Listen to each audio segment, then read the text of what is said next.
hambaku. Kamu puasa, mudah-mudahan kamu terus berproses mengembangkan potensi takwamu. La'alla itu harapan yang mungkin terjadi walau tidak otomatis terjadi. Karena ibarat kereta api yang berada di atas rel. Selama kereta api itu tetap ikuti rel, insya Allah dia sampai di stasiun. Tapi bila dia memilih melompat keluar dari rel, maka yang salah adalah sang kereta api, bukan relnya. La'allakum tattaqun. Wajar saja masyarakat muslimin rahimani wa rahimakumullah. Rasulullah Nabi Muhammad sallallahu alaihi wasallam mengingatkan, man shoma ramadhana imanan wa ihtisaba ghufira lahu ma taqaddama min dhanbi. Siapapun yang mempuasakan Ramadan penuh keimanan, penuh perhitungan, mudah-mudahan diampuni oleh Allah dosa-dosanya yang telah berlalu. Karena ada usaha keras berubah lebih baik dari hari-harinya kemarin. Dan hadirin, bukankah dalam kebiasaan kita umat Islam di Indonesia itu disimbolkan dengan usaha kita meminta maaf pada yang lain. Di sini masyarakat muslimin rahimani wa rahimakumullah, kita coba renungkan kembali firman Allah dalam surat An-Nur ayat 22. A'udzu billahi minasyaitonir rajim. Wa la yatali ulul fadli minkum was-sa'ah ay yu'tu ulil qurba wal masakin wal muhajirin fi sabilillah wal ya'fu wal yasfahu ala tuhibbuna an yaghfirallahu lakum wallahu ghafurur rahim. Berdasarkan riwayat Muslim dari Aisyah radhiyallahu anha, tampak bahwa asbabun nuzul ayat 22 surat An-Nur tadi masih berkaitan dengan masalah pahit yang dialami oleh Abu Bakar As-Siddiq, putri beliau Aisyah radhiyallahu anha, dan menantu kesayangan beliau Rasulullah Nabi Muhammad sallallahu alaihi wasallam. Peristiwa pahit itu dikenal dalam catatan sejarah dengan nama Hadithul Ifki, berita bohong. Masyaallah muslimin rahimani wa rahimakumullah. Rasulullah Nabi Muhammad sallallahu alaihi wasallam sepulang dari peperangan melawan Banu Mustalik sekitar tahun 5 Hijriah, Rasul bersama rombongan pasukan malam menjelang pagi ketika hampir masuk kota Madinah, beliau mengizinkan rombongan pasukan istirahat. Ketika istirahat itu, Aisyah, istri Rasul yang ikut dalam peperangan itu, keluar dari haudats beliau.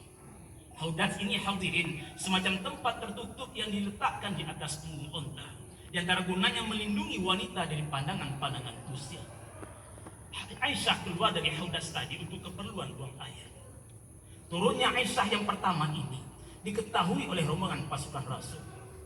Kemudian Aisyah kembali ke dalam haudatsnya. Tapi kemudian Aisyah merasa ada tertinggal di tempat tadi. Beliau kembali keluar dari haudat menuju tempat tadi. Sayangnya, turunnya Aisyah yang kedua ini tidak diketahui oleh rombongan pasukan. Pasukan menyangka Aisyah ada dalam haudat. Haudat diangkat dan pasukan berjalan, mendengar sangkaan Aisyah ada di dalam. Allahu Akbar, Allahu Akbar, Allahu Akbar, walillahil hamd. Masyaallah muslimin rahimani wa rahimakumullah. Akhirnya Aisyah tertinggal di tempat itu. Dan singkat cerita, beliau tertidur. Tak lama berselang, lewatlah sahabat Rasulullah Nabi Muhammad sallallahu alaihi wasallam yang lain, Sofwan ibnu Mu'attal, yang ditugasi oleh Rasul memata-matai gerakan pasukan musuh. Jangan-jangan musuh kembali menyerang dari belakang. Sofwan lewat di tempat Aisyah itu. Sofwan tahu bahwa yang tertidur itu adalah Aisyah. Karena sebelum turun ayat mengenai hijab, Sofwan tahu bagaimana Aisyah. Melihat itu, tidak banyak yang diucapkan oleh Sofwan dan yang didengar oleh Aisyah, kecuali Sofwan hanya mengatakan inna lillahi wa inna ilaihi raji'un. Kita paham hadirin, ini ungkapan mendengar musibah, apapun musibah itu.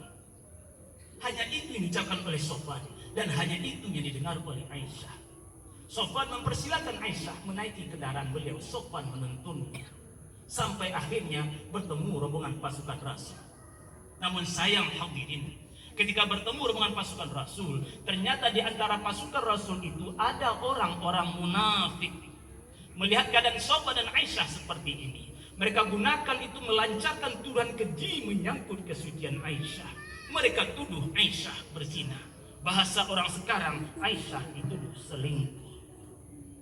Masa muslimin rahimani wa rahimakumullah. Isu berkembang, Rasul mendengar, sebagai manusia biasa, sebagai suami hati beliau sedih. Abu Bakar mendengar, sebagai seorang ayah hati beliau sedih. Tapi qadarullah, Aisyah belum mendengar isu itu.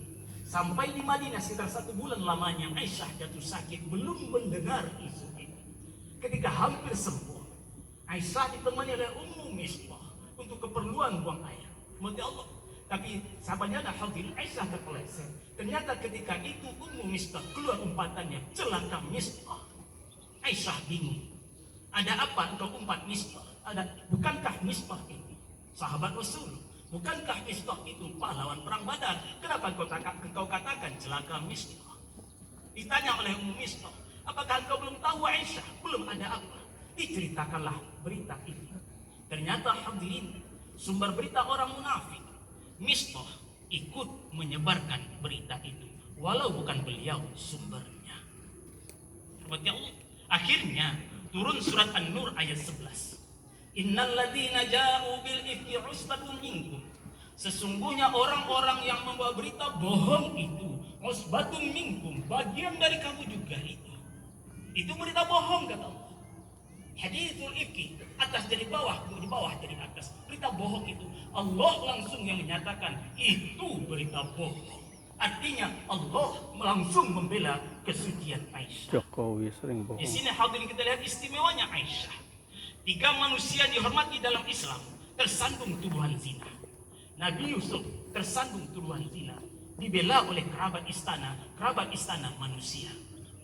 Maryam tersandung tuduhan zina karena melahirkan anak tanpa suami. Kesucian Maryam dibela oleh sang anak Nabi Isa. Nabi Isa adalah manusia. Aisyah juga tersangkut tuduhan zina, yang membelanya bukan kerabat, bahkan bukan suami, yang membelanya langsung Allah.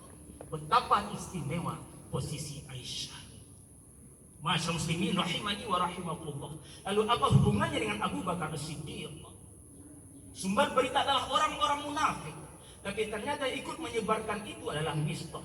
Ternyata Misbah adalah kerabat Abu Bakar sendiri. Ngabalin. Ternyata Misbah adalah orang yang urusan dapurnya sehari-hari ditanggung oleh Abu Bakar. Tahu keadaan ini, Abu Bakar menjadi marah dan bersumpah tak lagi membantu Misbah. Allahu Akbar, Allahu Akbar, Allahu Akbar, walillahil hamd.